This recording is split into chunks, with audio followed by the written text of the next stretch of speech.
Comment augmenter ta productivité? Salut, je suis Tahar Abid, spécialiste de la vente en business to business. Et dans cette vidéo, on va parler d'organisation et de gestion du temps. Et plus précisément, on va voir comment augmenter ta productivité en éliminant quelques mauvaises habitudes. Mais avant, et si ce n'est pas encore fait, tu as toujours la possibilité de télécharger mon cadeau, le guide ultime de la qualification. Alors, n'hésite pas à cliquer sur la bulle qui s'affiche là maintenant, ça va mettre la vidéo en pause, tu n'auras qu'à rentrer ton prénom et ton adresse email et je l'envoie de suite, c'est totalement gratuit. Alors, très souvent, on se vante d'être multitâche, soi-disant que si on est multitâche, cela veut dire qu'on est plus performant, qu'on est peut-être plus intelligent que les autres, qu'on est multiprocesseur, qu'on peut réfléchir, gérer et travailler sur plusieurs projets, sur plusieurs choses en même temps et donc on pourra tout faire avancer et gagner plus de temps à la fin. Mais il y a une étude fascinante qui a démontré le contraire. C'est ce que nous allons voir dans cette vidéo. Alors, pour illustrer le comportement typique d'une personne multitâche, regarde ce petit rectangle et imagine que cela représente 1 heure de ton temps sur ton calendrier. Imagine que pendant cette heure, tu travailles sur le projet A et en plein milieu, ton téléphone sonne. Un collègue te demande de lui répondre rapidement à un email urgent. Alors, tu ouvres ta boîte de réception, tu réponds à son email et par la même occasion, tu te dis « Je devrais peut-être jeter un coup d'œil si jamais il y a un mail urgent à traiter. » Donc, tu parcours tes emails et au passage, tu cliques sur un lien qu'un fournisseur t'a envoyé. Tu navigues de page en page et tu te retrouves en train de regarder une vidéo sur YouTube qui présente le nouveau produit de ton fournisseur. Alors, le temps que cette vidéo se charge, tu ouvres une autre fenêtre pour voir ce qui se passe sur Facebook.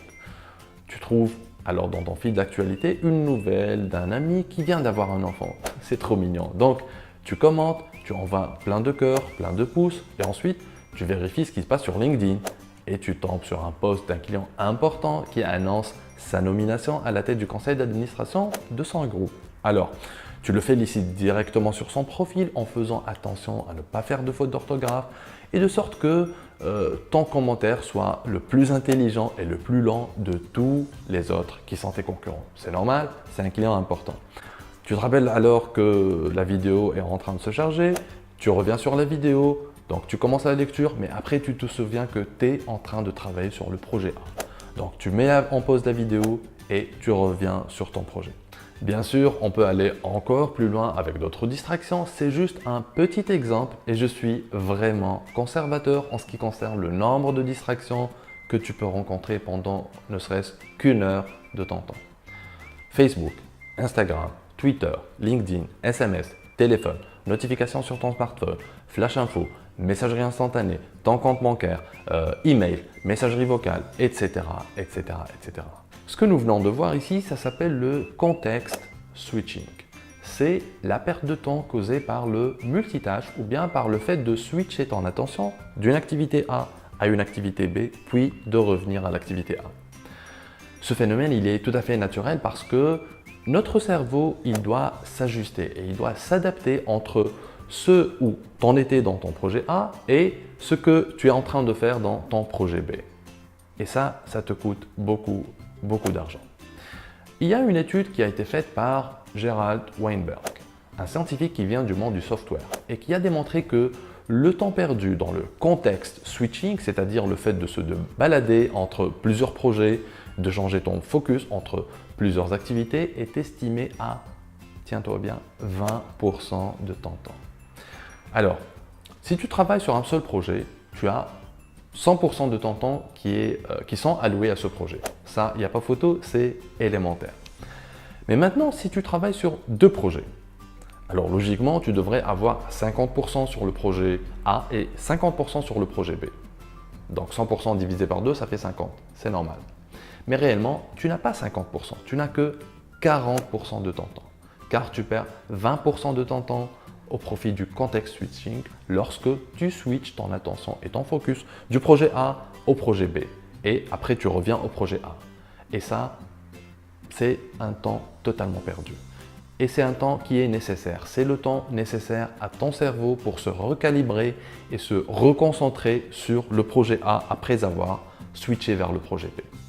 Maintenant, si tu travailles sur 3 projets simultanément, donc tu devrais avoir normalement 33% de ton temps alloué sur chaque projet. Mais là, ça commence à devenir dramatique parce que tu n'as que 20% de ton temps qui sont alloués effectivement à chaque projet A, B et C. Et 40% ils sont perdus au profit du context switching. Maintenant, si tu travailles simultanément sur 4 projets, donc tu n'auras que 10% de ton temps sur chaque projet. Et 60% seront perdus dans le context switching. Donc le temps nécessaire à ton cerveau pour se recalibrer d'un projet à un autre. Et si tu travailles maintenant sur 5 projets, ce sera que 4% de ton temps sur chaque projet. Et 80% seront définitivement perdus dans le context switching. Si on traduit ça en heures, cela veut dire que sur une journée de 8 heures, si tu es sur 5 projets simultanément, tu n'auras que 32 minutes réellement par projet. Et le reste, c'est perdu à jamais. C'est près de 6h30 de ton temps qui sont perdus dans le context switching. Je te laisse faire le calcul pour traduire ces 6h30 en argent et en manque à gagner pour ton business.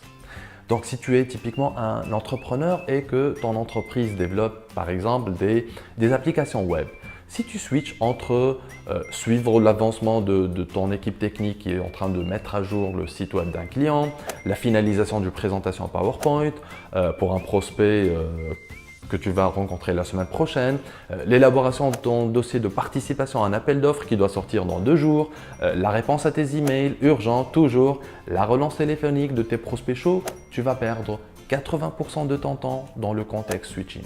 Et ce temps, c'est toi qui vas le perdre, à jamais. Alors, si tu veux savoir comment augmenter ta productivité, eh bien, la réponse est simple. La solution, elle est chez toi. Arrête tout simplement de te prendre pour Superman ou bien pour Superwoman. Tu ne dois plus faire du multitâche. Si tu dois te concentrer sur un projet, eh bien, concentre-toi sur ce projet. Et après, va sur les autres projets. Donc, coupe toutes les distractions, mets ton téléphone cellulaire en mode silencieux. Et surtout, ne regarde pas l'écran. Coupe les notifications sur ton ordinateur, ferme les fenêtres inutiles de ton navigateur, ferme les applications inutiles. Par exemple, si tu travailles sur une présentation PowerPoint, donc ouvre uniquement PowerPoint. Ce n'est pas la peine d'avoir un Skype ou bien un lecteur MP3 ouvert ou bien une vidéo qui est en train de se charger dans ton navigateur Internet. Voilà, j'espère maintenant que tu ne vas plus te vanter d'être multitâche et que tu vas arriver à mettre en pratique ces conseils simples que je viens de te partager. Car en faisant du multitâche, en répondant instantanément à tes emails ou bien à tes appels entrants, le vrai perdant, c'est toi. Ton interlocuteur, c'est lui qui a besoin de toi. Donc, tu peux le laisser patienter, finis ce que tu as à faire, après, rappelle-le. Si tu as trouvé que cette vidéo t'a apporté de la valeur, n'hésite pas à la partager et pour recevoir une vidéo comme celle-là toutes les semaines, abonne-toi à ma chaîne en cliquant sur ma face qui s'affiche maintenant et télécharge mon cadeau, le guide ultime de la qualification, en cliquant sur l'image qui s'affiche par ici. C'était Tahar Habib en direct de chez moi. Ciao.